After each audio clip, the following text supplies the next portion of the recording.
I do like to try to share other leftist content on here. I have no illusion that my channel is of a size where it's going to matter yet, but in an aspirational sense, I hope one day to keep good content or to keep the public aware of good content, so you can have multiple sources and multiple perspectives on the news of the day.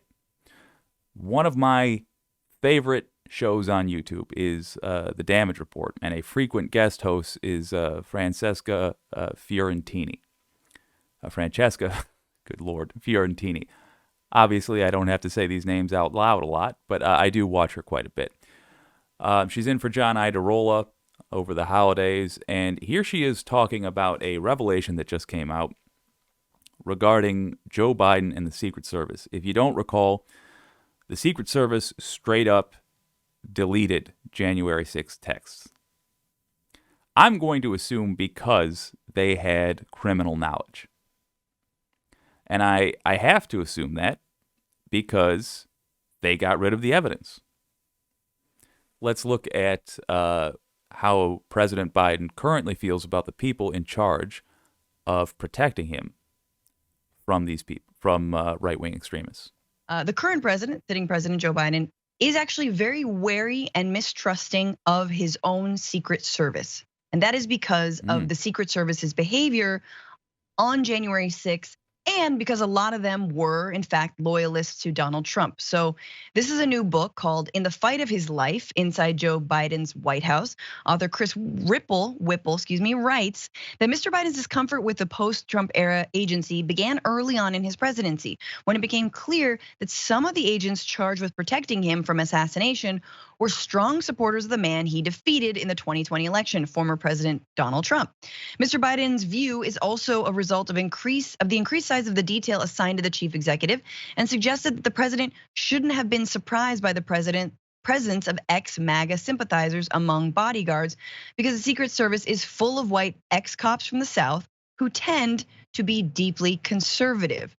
Now, I am not sure if that is a direct quote of him saying they're full of white ex-cops from the South who tend to be deeply conservative. I believe that is from the book itself.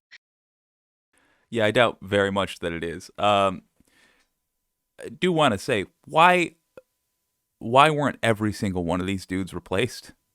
Good Lord. Yeah, it should have been as just a matter of practicality. But that to me is actually fairly chilling, that the sitting president knows that his security detail. I mean, like we thought that like Sage would do the trick. You know, you go up into the White House, just sage it all, and like change out the gold toilets or whatever. I got to unclog them first from all the secret documents that Trump flushed. But there was a lot of changing of the guards, but not necessarily some of these Secret Service agents.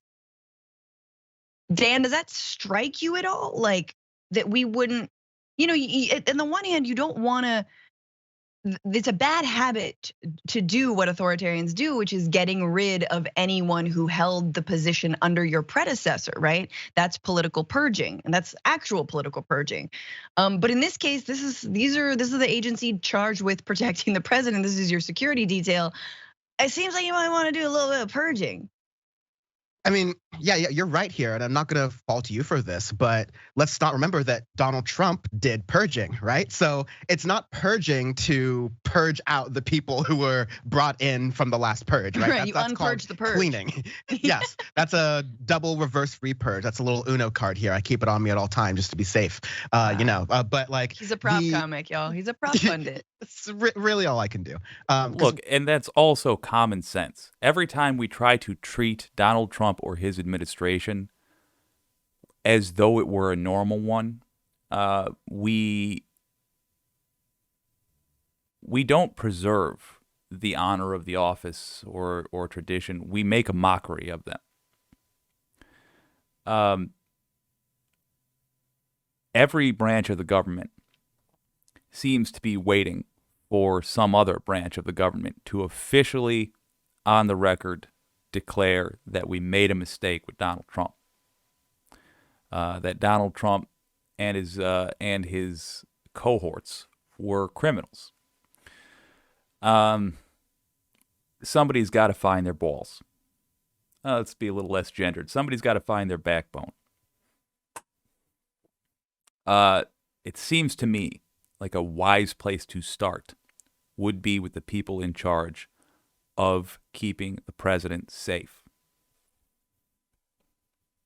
We know I'm not as funny as you, but like the ultimate like issue, like I'm not surprised. In fact, I'm kind of surprised that actually give it a little bit to like base dark Brandon here. That like, okay, good. Brandon gets a little like +2 black points for me because he doesn't trust even the cops that are surrounding him. I feel good about that personally. I like a president who doesn't trust his cops. That's totally good. But no, like we know just that even quote from the beginning that. Wait, doesn't trust him, but what has he done about it? Nothing. That's a problem. You got to act, Biden. You have to actually do things. I don't care what your opinions are if they don't inform your decision making. Is saying that, the Secret Service has presidential preferences or political preferences. And so that might put me in danger. That might like have a preference towards if I'm protected or not, if someone wants to stop a bullet for me or not. Like, that's ridiculous.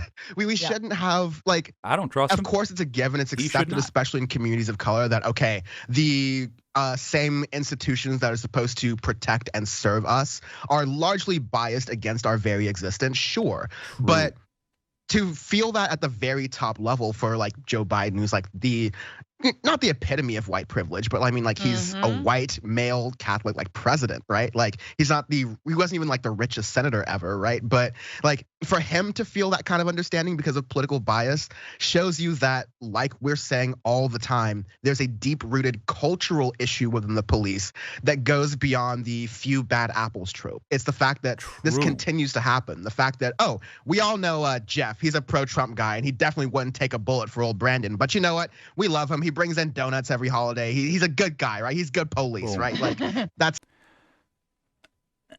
Might have been yesterday's stream, might have been the one before. I did toss in a what you can do here. If you are a young man or woman and you are not sure what you want to do with your career, get into policing. Merely having a progressive present on the police force in your town. First of all, good job. Second of all, you get a union, usually. Third of all, merely having a progressive in charge of enforcing the law is going to have a positive effect. It's going to make it so that it is more difficult for corrupt people to act corruptly. Even if it's just the person writing speeding tickets in your town. Do consider, even if you're only trying to figure out how you're going to pay the bills for the next few years while you figure out life, consider a job in law enforcement. My father was a police officer for in the 60s before he was because he was essentially just looking for a way to pay for his education. And it was formative, in a good way. He's quite a left man himself. There's nothing stopping you from taking that job. Give it some serious thought. That's not the vibe. That's not what we should be doing for creating a better culture of policing, and even that goes up to the Secret Service. I mean, and then you're hitting on, I think, not the main takeaway and the place we need some real introspection and protection on January 6th, which is how to protect democracy, but it's about law enforcement. I mean, again, I said it before. Can we talk about blue on blue crime? Huh? Can we talk about all the cops that were insurrectionists who were, again, bludgeoning Capitol Police officers with the American flag or with the Trump flag? So like this, you put your finger on it, Dan. It is really about policing generally. It is about who is protecting and who is serving. Are they being properly vetted? What is their background? And if their background is, I mean, honestly, like if it is just in policing, and then that's not always a good thing, right? Or if they're veterans, that's not always a good thing. What were they a part of abroad, right? Like and it is political. I mean, again, to say that it's not a politicized job, or it can't be, is like, again, saying that the Supreme Court is, they're bipartisan or they're nonpartisan. Lol, right? Like, we all know that's not true. So anyway, the reason that Biden would be concerned, obviously, just going back, Whipple explains it in his book. He explained that the agency had looked both incompetent and politicized by the failures of the agents on Mr. Trump's detail to retain and turn over text messages from the 5th and 6th of January 21, the day before the Capitol attack and the day of the attack itself. It was also one of Mr. Trump's own appointees, the DHS Security Inspector General Joseph Cuffari. Wait a minute. Did they look incompetent or did they look corrupt? I realize this is a book. It's written by a middle-of-the-road person because they were in a position of power, but they didn't look incompetent. They looked corrupt. I'm sure they are incompetent, but right-wingers generally are. But no, that was a. I don't know why you would assume anything other than that was a cover-up. Telling me that all of their texts over these very specific days just happened to disappear? Come on, man. Be serious. Who had asked agents for the messages and who had later told Congress that all but a single message had been irretrievably lost, while the Secret Service, ordinarily world-renowned for its technical abilities, claimed the deletions were a result of a, quote, migration during scheduled mobile device upgrades. Okay, who's believing that? That was one of my favorite stories to come out of the whole thing. I remember it's like, oops, we just happened to be doing this thing during the exact time where we want a lot of evidence, where we were clearing data, and we happen to know we were doing this and don't have backups. Whoopsie darn it. That's just, happens. Sorry, just Dan, Okay, so I'm gonna give him a slightly more flattering pause screen there. Okay,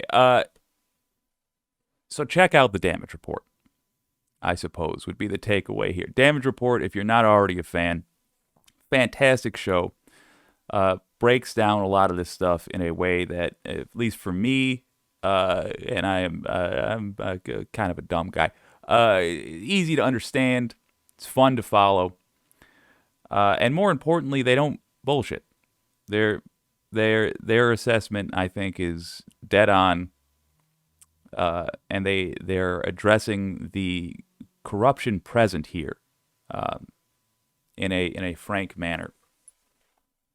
The link is in the description. You can check out the full video on their channel. That's Francesca Ferrantini, and I don't know who that fella is. I've seen him a couple of times on TYT. If you do know who he is, please tell me in the comments. I've tried Googling him. I have a first name there. It's Dan. But no, I haven't. I don't know who he is. Drop it in the comments if you know it.